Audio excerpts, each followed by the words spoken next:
YCP నాయకుడు చిరకలపాడు నారాయణ రెడ్డి ఆయన అనుచరుడైన Sambasivudu double murder కేసులో కర్నూలు జిల్లా కోర్టు సంచలన తీర్పు వెలువరించింది. 2017 మే 21న దారుణ హత్యకు గురయ్యారు. ఈ కేసులో 11 మంది ముద్దాయిలకు యావజ్జీవ కారాగార శిక్ష విధించింది. ఈ తీర్పుపై పత్తికొండ వైఎస్ఆర్సీపీ మాజీ ఎమ్మెల్యే శ్రీదేవమ్మ, ప్రదీప్ రెడ్డిలు హర్షం వ్యక్తం చేశారు. 8 సంవత్సరాల పాటు ఇంటి పెద్ద దిక్కు అయి కోల్పోయిన నరకయాతన పడుతూ జీవనం సాగించేవారని తెలిపారు. చెరుకులపాడు నారాయణ రెడ్డి హత్య జరిగిన పత్తికొండ నియోజకవర్గం అభివృద్ధికి కృషి చేశామని తెలిపారు. చట్టం ముందు అందరూ సమానులే అని నేడు రుజువైందని వారన్నారు. ఏది ఏమైనా గ్రామాల్లో అభివృద్ధిలో పోటీతత్వం ఉండాలే తప్ప హత్య రాజకీయాలను ప్రోత్సహించకుండా ఉండాలని తెలిపారు. హత్య రాజకీయాల వల్ల కుటుంబాలు, పిల్లలు అనాథలుగా మిగిలి జీవనాన్ని నాశనం చేసుకుంటూ వారికి ఇదొక గుణపాఠమని అన్నారు. ఈ తీర్పుని గమనించి అయినా గ్రామాల్లో, పట్టణాల్లో ప్రజలు మారాలని అన్నారు.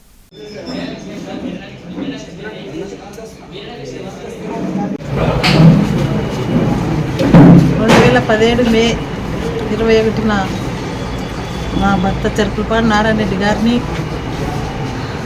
అలాగే సాంబశివుడిని చంపడం జరిగింది.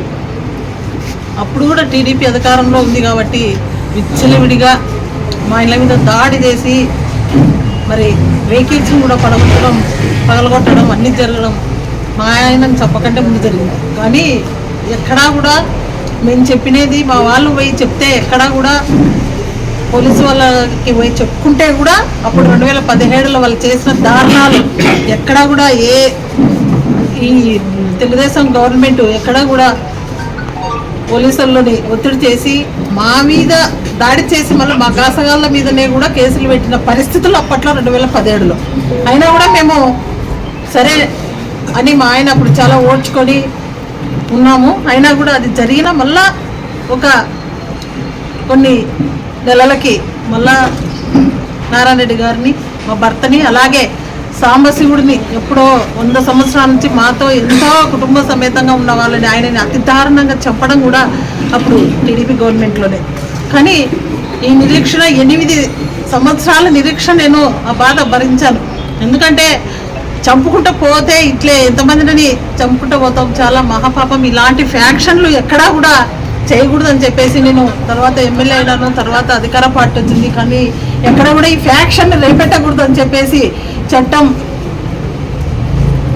చూసుకుంటుంది, చట్టానికి అందులో చుట్టాలు కాదు, తన పని తను చేసుకుంటుందని చెప్పేసి నేను నమ్ముకొని 8 సంవత్సరాలు నరకయాతన అనుభవించినాను. కానీ ఇప్పటికీ నేను ఎంతో 8 సంవత్సరాలు నిరీక్షించినందుకు ఈరోజు చట్టం ఈరోజు ఖచ్చితంగా వాళ్ళకు శిక్షించింది.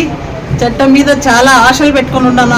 అలాంటి వాళ్ళు ఎంతోమందికో ఈరోజు చట్టం మీద ఇంకా ఎక్కువ నమ్ముకొని ఆశ అనేది ఒకటి ఈరోజు ఒక సంచలనం రేపిందని చెప్పేసి ఈరోజు నేను తెలియజేస్తున్నాను. ఎప్పుడు కూడా తప్పు చేసి ఎప్పుడు తప్పించుకోలేరు చట్టానికి అనేది ఈరోజు రుజువైంది. ఎప్పుడు కూడా తప్పు చేయకూడదు, తప్పు చేస్తే చట్టానికి ఎవరు చుట్టాలు కాదు అనేది ఈరోజు ఖచ్చితంగా నేను నమ్ముకున్న దానికి ఈరోజు ఇవే సాక్ష్యాలని చెప్పేసి ఈరోజు అందరికీ కూడా తెలియజేస్తున్నారు. కాబట్టి ఎవ్వరు కూడా ఆ నేరాలు కానీ ఘోరాలకు కానీ జోలికి పోవద్దండి. ఎవరికైనా ఇలాంటివి తప్పదు. ఖచ్చితంగా కుటుంబాలు, భార్యాబిడ్డలు ఆలోచించాలి ఇలాంటి దాని జోలికి పోయేటప్పుడు. కాబట్టి ఎవరు కూడా ఇలాంటి జోలికి పోకూడదని చెప్పేసి అందరిని కూడా వేడుకుంటున్నాను. చంపినోడు జైలు పోయినాడు, సచ్చినోడు గుంతకు పోయినాడు, చంపించినోడు మాత్రం అసెంబ్లీకి పోయినాడు. ఇది ప్రజలకు ఆయన ఇప్పుడు నేను ఇచ్చే నిర్వచనం ఇది. కాబట్టి ఇది గుర్తుంచుకొని గ్రామాల్లో ఎక్కడ కూడా ఏ రాజకీయ నాయకుడిని నమ్మి ఫ్యాక్షన్ జోలికి పోవద్దు. మీ పిల్లల్ని బాగా చదివించుకోండి.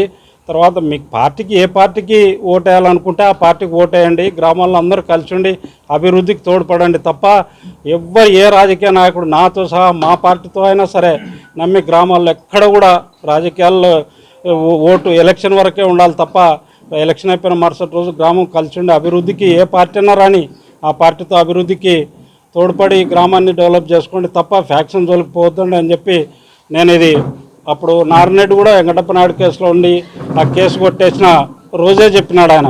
ఇది ఫ్యాక్షన్ ఇంతటితోటి పోవాలా, ఇది ఇట్లే పెంచుకుంటూ పోతే భావితరాలకు ఏమీ మిగిలిచ్చేది ఉండదు, మనం అందరూ జైళ్ళ పాలవుతారని చెప్పి ఆ రోజు కూడా ఆయన మన మీడియా ముఖంగా కూడా చెప్పడం జరిగింది.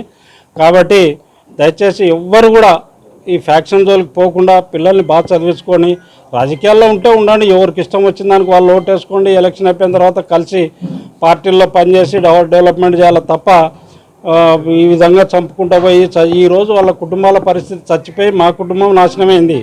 ఇక్కడ మా ఇంట్లో ఇద్దరు మా నాన్న మా తమ్ముని ఇద్దరు ఓట్టుకొని మా కుటుంబం ఈరోజు కూడా కోలుకోలేకుండా మేము ఈరోజు జైలుకు పంపించి వాళ్ళ కుటుంబాలు కూడా వాళ్ళ భార్య పిల్లల పరిస్థితి ఏందో కూడా వాళ్ళ నాశనమై వాళ్ళ పరిస్థితులు అట్లనే. కానీ గెలిచిన ఆయన మాత్రం వాళ్ళతో నారాయణరెడ్డిని చంపించిన ఆయన మాత్రం హాయిగా అసెంబ్లీలో తిరుక్కుంటా హ్యాపీగా ఏసీ కార్లో తిరుక్కుంటున్నాడు. కాబట్టి దయచేసి ఎవరి మాటలు విని కూడా మీరు భవిష్యత్ తరాలకి మంచి విద్యను అందించండి తప్ప ఫ్యాక్షన్ ఇవ్వద్దండి అని చెప్పి ఈ మీడియా ముఖంగా అందరికి చేతులు జోడించి చెప్తున్నా. ఎవ్వరు కూడా ఫ్యాక్షన్ జోలికి పోవద్దు, ఎంతసేపునా అభివృద్ధి జోలికి పోండి తప్ప మా ఏ రాజకీయ పార్టీని నమ్మి కూడా ఇట్లాంటివి చేయొద్దని చెప్పి కోరుకుంటున్నాను. Thank you.